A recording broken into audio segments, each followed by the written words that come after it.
Ayun na naman eh.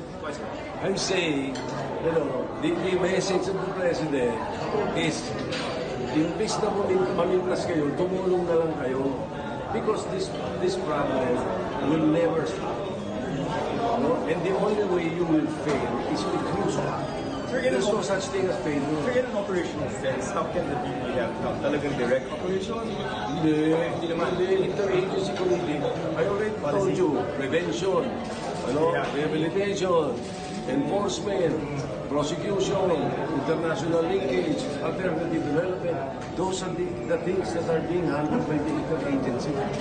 Pag-aralan nyo lang yun. Parang kaya yun.